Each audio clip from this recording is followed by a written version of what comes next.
Sir केंद्र सरकार ने एक टारगेट तो सेट कर दिया है 2047 तक का, लेकिन उससे पहले सर आपसे समझना चाहेंगे, आपने जो ट्रांसमिशन देखा है, ट्रांजिशन जो यहाँ पर देखा है इतने सालों में, 80 साल के अगर दौर की बात करें तो कितना बदलाव पहले के मुकाबले देखने को मिला और सबसे ज्यादा बदलाव कौन से पीरियड में देखने को मिला है सर आपके मुताबिक? देखिए, ये आपने बहुत बेहतरीन प्रश्न किया। देखिए, ट्रांजिशन बहुत देखा हमने। हम तो ब्लैक एंड व्हाइट टीवी भी देखा, आपने नहीं देखा होगा। हमारा ब्लैक एंड जी। व्हाइट टीवी चलता था, उसमें थप्पड़ मारते थे, वो हिलता था, फिर कुछ कुछ हिलता था। हमने वो एंटेना देखा जिसको रोज घुमाते थे चित्रहार देखने के लिए, मेरे बचपन में होता था वो। तो हमने वो टाइम से लेके आज हमारे फोन में टीवी, हमने इंटरनेट नहीं देखा था। जब इंटरनेट, हमने पहली बार इंटरनेट देखा। हमारे जमाने में वो फिएट और एम्बेसडर के आगे गाड़ी नहीं होती थी। हमें ये घड़ियां, तो वो कहीं से कोई बाहर से आता था, कहता यार एक वो छोटी सी घड़ी ले आना। वो छोटी सी घड़ी ले आता था, वो चलती थी कुछ दिन, कुछ दिन नहीं चलती थी। तो हमारी जनरेशन ने जितना ट्रांसफॉर्मेशन देखा उतना किसी ने नहीं देखा। अब बिल्कुल। आप बोलिए ट्रांसमिशन हमने कब देखा। अगर मैं मैक्रो इकोनॉमिक पैरामीटर्स की भी बात करूं, देखिए लगभग लगभग यूपीए 1 यूपीए 2 तक आपने 2 ट्रिलियन जीडीपी भी पार नहीं किया था। 1.5 ट्रिलियन पे था जीडीपी, लगभग आप 4.5 ट्रिलियन पे पहुंचे हो। पहली बात, आपका फॉरेन एक्सचेंज रिजर्व देखिए, आपका एक्सपोर्ट्स देखिए, आपका फैक्ट्री आउटपुट देखिए, आप कितने सेक्टर्स में नंबर 1, नंबर 2, नंबर 3 पोजीशन पे हो। आपका फर्म आउटपुट देखिए।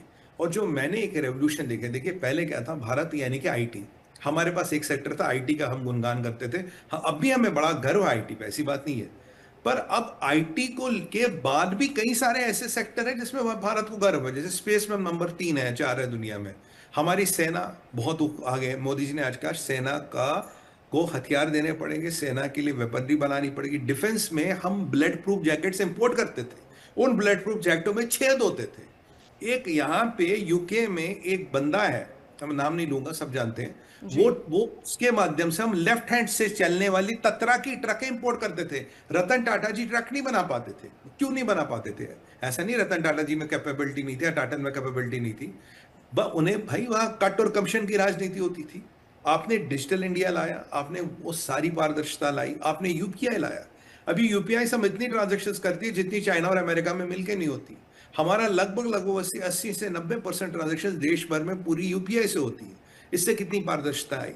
हमारे यहाँ जो डिजिटल इंडिया है, हर चीज आपके फोन पे आ गई, हर चीज आपके ऐप पे आ गई, हर चीज आपकी ऑनलाइन आ गई। इससे बिल्कुल। करप्शन बहुत कम किया। हमने जो इंडस्ट्रियल आउटपुट्स बनाए, जो हमने चीजें बनाई, जो हमने सेमीकंडक्टर का, हमने एआई का, दुनिया भर के इकोसिस्टम बनाए, उनकी आपकी इंडस्ट्री को आज फायदा हो रहा है। उसके कारण आपकी इंडस्ट्री आज आगे जा रही है। इसीलिए आपकी ग्रोथ केवल आईटी पर निर्भर नहीं है। 25 सेक्टर ऐसे जिसमें दुनिया में नंबर 1, नंबर 2, नंबर 3 या नंबर 4 पे आ गए हैं। और दुनिया को आज भारत की जरूरत है। दुनिया का 40% स्टेपल, यानी कि स्टेपल फूड होता है जैसे दाल रोटी चावल जो हर कोई खाता है, लगभग लगभग 40% फूड ग्रेन आज भारत कंट्रोल करता है। आज आप खाद्य पदार्थों में आत्मनिर्भर हो। आपने लाखों शेल कंपनियां बंद कर दी, लाखों शेल कंपनियां बंद कर दी। और आपने देखा ना, एसआईआर होता था, 80-80 लाख वोटर लिस्ट से गायब होते थे।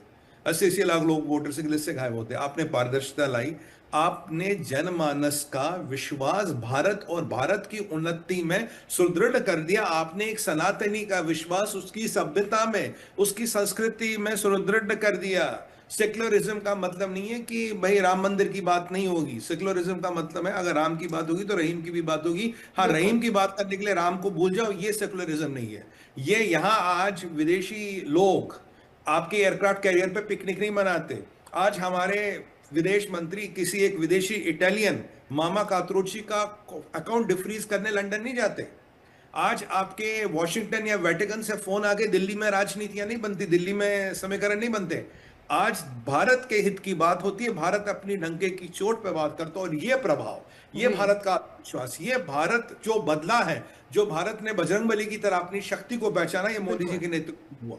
चाहे वो चाइना के अगेंस्ट खड़ा होना, चाहे वो कोरोना वायरस हो, चाहे वो यूपीआई हो, चाहे वो 370 हो, चाहे वो पीएफआई हो, चाहे वो ट्रेड डील्स हो। अरे आज मेरी बहन 40 मुल्क आपके साथ ट्रेड डील करने के लिए तैयार है। क्यों नहीं आए मनमोहन सिंह के टाइम में?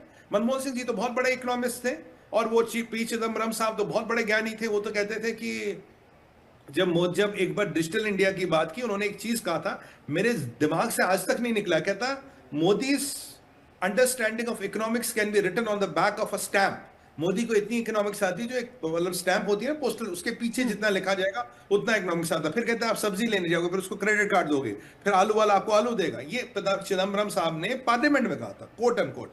आज पूछिए चिदम्बरम साहब कहाँ है भारत, कहाँ है, किसके पास आज पेटीएम नहीं, किसके पास आज यूपीआई नहीं। अरे जो गरीब शोषित वंचित जिनको बैंक का दरवाजा नहीं दिखता था, करोड़ों लोग अपने अकाउंट खोल दिए। आप दुनिया में सबसे बड़ी इंश्योरेंस स्कीम आयुष्मान भारत से बड़ी इंश्योरेंस स्कीम पूरी दुनिया में नहीं, आप वो चला रहे, हमने 25 करोड़ लोगों को पॉवर्टी से निकाल दिया। 25 करोड़ लोग, मजाक है कोई? आपके पास दुनिया में सब देश, दुनिया में सबसे बड़ा युवा है, आपने यूनिवर्सिटियों की तादाद 2.5 गुना कर दी। आपने इलेक्ट्रिसिटी प्रोडक्शन में आप सेल्फ सफिशिएंट हो गए, आप पड़ोस के मुल्कों को इलेक्ट्रिसिटी दे रहे हो। मतलब फूड ग्रेन में आप सेल्फ सफिशिएंट हो गए। कहां का आप सेल्फ सफिशिएंट है? आप न्यूक्लियर ट्रायड बन गए। आपने पूरा रिवैम्प कर दिया, आपने वन रैंक वन पेंशन किया, आपने स्टेट्स को पैसा दिया, आपने अलगाववाद, आपने नेक्सलिज्म से देश को मुक्त कर दिया। नेक्सलिज्म से देश को मुक्त कर दिया, जो कोई सोचता था होगा नहीं। 370 जो सोचता था कोई होगा नहीं, आपने कर दिया। आपने पाकिस्तान का न्यूक्लियर ब्लैकमेल या न्यूक्लियर ब्लफ कॉल कर दिया। पाकिस्तान की औकात नहीं। आज डोनाल्ड ट्रंप भी, पता है यार, Modi is a tough negotiator, he is a very tough guy. Donald Trump खुद कहते हैं कि मोदी से भाई काम करना आसान नहीं है, बहुत मतलब तोल भो वाले व्यक्ति, और भारत का हित कभी कॉम्प्रोमाइज नहीं होता। आज जो भारत का वर्चस्व बढ़ा, आज जो भारत के लिए 40-40 कंट्री आपके लिए एफटीए करने के लिए आ रही, क्यों आ रही है? क्यों? उन्हें भारत में वो चीज दिखती है। भारत में एक स्टेबल पॉलिटिकल सिस्टम है, एक अनकरप्टेबल प्राइम मिनिस्टर है, आपकी जुडिशरी सक्रिय, आपके संविधान में लोगों का भरोसा। कुछ लोग संविधान की एक लाल कॉपी लेके जेब में चलते, मैं 99% श्योर राहुल गांधी जी ने आज तक संविधान नहीं पढ़ा होगा, मैं गारंटी कह रहा हूं आपको। वो कॉपी जरूर साथ जेब में लेके पढ़ते हैं, बट ये जो संविधान की मर्यादा और गरिमा को मेंटेन करना और देश को चलाना, आज का आपका आईपीआर सेफ है, आपका पैसा सेफ है, आपका जीवन सुरक्षित है। और आज आप जो भारत में, मैं आपको बताऊं, जब मैं छोटा था मैंने किस्सा सुना था कि अगर आप चेतक स्कूटर लेते हैं ना दीपाली जी, चेतक स्कूटर, आपको फॉरेन एक्सचेंज में पैसा देना पड़ता था, फॉरेन एक्सचेंज में, तब चेतक मिलता था। आज कोई भी भारतीय शायद $50,000 या $1,00,000 तक रिपैट्रिएशन किसी भी कर सकता, पढ़ाई के लिए, हेल्प के लिए, कुछ के लिए।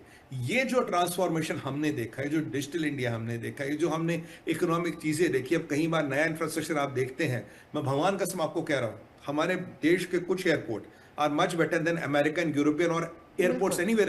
दुनिया में कहीं भी एयरपोर्ट से बहुत बेहतरीन और सुंदर है। ये चीज हमने देखी है। आज आपके यहाँ इंटरनेट दुनिया में सबसे सस्ता, आपके यहाँ मोबाइल दुनिया में सबसे सस्ता है, आपके यहाँ एजुकेशन सबसे सस्ती है, परचेज पावर पैरिटी में आप नंबर 3 पे पहुंच गए हो।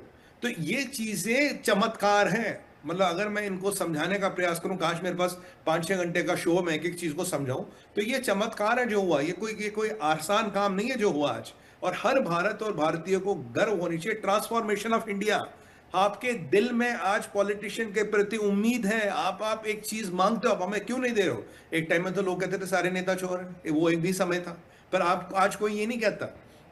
आज कहता आपने ये क्यों नहीं किया, ये क्यों नहीं किया। इतनी सड़कें मैडम, आपके यहाँ अमेरिका से ज्यादा सड़कें, दीपाली बहन, आपके अमेरिका से ज्यादा सड़कें आज के डेट में। आप अमेरिका से 10 गुना तेज सड़क बना लेते हो। आपके यहाँ दुनिया में सबसे बड़ा रेलवे नेटवर्क है। आपने डीजल इंजन को फेस कर दिया, आपने इलेक्ट्रिफिकेशन कर दिया, आपने 27 करोड़ नलके के कनेक्शन दे दिए, 27 करोड़ नलके के कनेक्शन दे दिए। पशुधन की बात करें, इन्फेंट मोर्टेलिटी की बात करें, मैं जितने पैरामीटर्स पे बात करना चाहूं उतने कम पड़ेंगे। और उसके साथ आपने सस्टेनेबल डेवलपमेंट्स की, जो आपने पेरिस में बोला, हम अपना व्हाट यू कॉल क्लाइमेटिक्स, जो हमने चीज, डोनाल्ड ट्रंप निकल गया पेरिस अकॉर्ड से, मोदी जी ने कहा नहीं, हम सस्टेनेबल डेवलपमेंट करेंगे, हम क्लाइमेट अकॉर्ड से नहीं निकलेंगे। हम उतने ही जिम्मेदार क्लाइमेट के प्रति भी, हमारा कार्बन क्रेडिट्स मेंटेन्ड है, हम चाइना की तरह जहर नहीं फूक रहे आसमान में। हमने ये सब किया और भारत और उसको आत्मनिर्भर बनाया। लोग कहते थे कोविड आएगा, उसके बाद एक और वेव आएगी, उसके बाद एक और वेव आएगी, अर्थव्यवस्थाएं हो रही है, देश टूटने वाला, देश का कॉन्स्टिट्यूशन खतरे में, डेमोक्रेसी खतरे में। कहां आज वो लोग? कौन सा कॉन्स्टिट्यूशन टूटा, कौन सी वेव आई?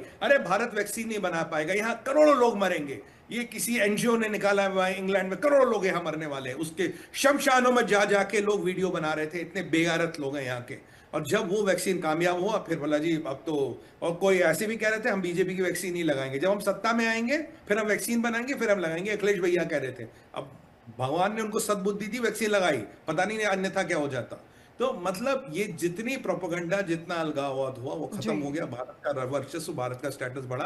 और मैंने आपको ये जितने भी चीजें बोली है, तथ्यों और तर्कों के साथ बोली है। ये मेरा एस्पिरेशंस नहीं है, मेरा एनालिसिस नहीं है, इट इज ऑल फैक्चुअल। ये सारा फैक्चुअल और फैक्चुअल डाटा के आधार पर मैं कह रहा हूँ भारत कितना गो किया है। और हाँ, मैं आपको गारंटी कह रहा हूँ, मोदी जी का नेतृत्व रहा, एक कुशल नेतृत्व रहा, तो ये जो हम 2730 ट्रिलियन डॉलर की इकोनॉमी की बात कर रहे हैं आने वाले 20 सालों में, ये असंभव नहीं है। 5 आपका क्यूआर है, 8 के बाद दुनिया की कोई शक्ति आपको नहीं रोक पाएगी, और लोग और दुनिया की शक्तियां कोशिश करेंगे आपको 5 और 8 ट्रिलियन में जाने से रोके। पूरी पूरी कोशिश की जाएगी आपको रोके, हर तरह का फसाद लाया जाएगा, हर तरह का ड्रामा नौटंकी यहाँ लाया जाएगा, इवन लोगों को लड़ाने का, भिड़ाने का, देश की इकोनॉमी को बर्बाद करने का। मोदी जी ने आज क्यों कहा, बोला युद्ध का तरीका बदल गया है, जरूरी नहीं युद्ध सीमा पे हो, अब आपका टारगेट है बैंक, आपका टारगेट है आपका डाटा सेंटर, आपका टारगेट है आपका पावर स्टेशन। आप देखिए ना युद्ध में क्या हो रहा है, नई ड्रोन टेक्नोलॉजी आ रही है, काउंटर ड्रोन टेक्नोलॉजी बननी पड़ेगी, हाइपरसोनिक में हमें मास्टरी लेनी पड़ेगी, इवन अटैक में भी और डिफेंस में भी हाइपरसोनिक सिस्टम से। मोदी जी ने आज कहा, तो युद्ध बदल गया है, और जितना आप संपन्नता की ओर जाओगे उतनी आपकी सभ्यता ऊपर जाती है। दीपाली जी, सीधी सी बात है, कहते हैं दुनिया में जिसका सिक्का बोलता है ना, उसी की सभ्यता बोलती है। बिल्कुल। आज अमेरिका का सिक्का बोलता, आप और हम सब जीन्स लगाते हैं, क्यों? जीन्स हमारी तो है नहीं, ये तो अमेरिका से आई। मैं आज दिन अच्छा तो एक बात बोल दूं, मैं अधिकतर कुर्ता पैजामा लगा के ही जाता हूं जहां जाता हूं। तो मैं एक अपने रिश्तेदारों की शादी में गया, तो मुझे मेरे अपने रिश्तेदार कहते हैं, यार तेरे पास और कोई कपड़े नहीं है। मैं कहा क्यों, इसमें क्या है? कह रहा नहीं नहीं शादी थी ना कुछ। अब आप मॉल्स में जाइए, आपको कुर्ते पैजामे वाला व्यक्ति नहीं लिखा, आपको लगेगा जीन्स और टी शर्ट भारत का राष्ट्रीय ड्रेस हो गया है। धोती कुर्ता गया, कुर्ता पैजामा गया, जीन्स और टी शर्ट गया। क्यों? देखिए, जिस मुल्क की का सिक्का बोलता उसी की सभ्यता सर चढ़ के बोलती है, उसी की सभ्यता मानी जाती है। कहीं ना कहीं ये अवसर है भारत की सनातनी सभ्यता को विश्व पे ले जाने की, और अगर विश्व को लिबरेट होना तो आपको सनातन की आवश्यकता, आपको स्पिरिचुअलिटी की आवश्यकता है, आपको रजस तमस और सत्व का जो ज्ञान है, जो फर्क है, वो समझना पड़ेगा, दुनिया को समझना पड़ेगा, मानना पड़ेगा कि रजस से आप सत्व की तरफ जाए, तमस की तरफ ना जाए। ये ज्ञान बहुत अनिवार्य है, और ये हम केवल दुनिया को दे सकते हैं, इसीलिए हमने 1 लाख साल सर्वाइव किया और अब भी सर्वाइव कर रहे हैं। और भारत सोने की चिड़िया था, और 20 साल में मात्र सोने की चिड़िया फिर बनेगा। मैं नहीं मानता दुनिया की कोई ताकत रोक सकती है। हाँ, विपदाएं आएंगी, समस्याएं आएंगी, अगर हमारा नेतृत्व मोदी जी जैसा रहा, जो ऑनेस्ट है, जो आगे की बात करता है, मैं मानता हूं इस देश को कोई नहीं रोक सकता। जी।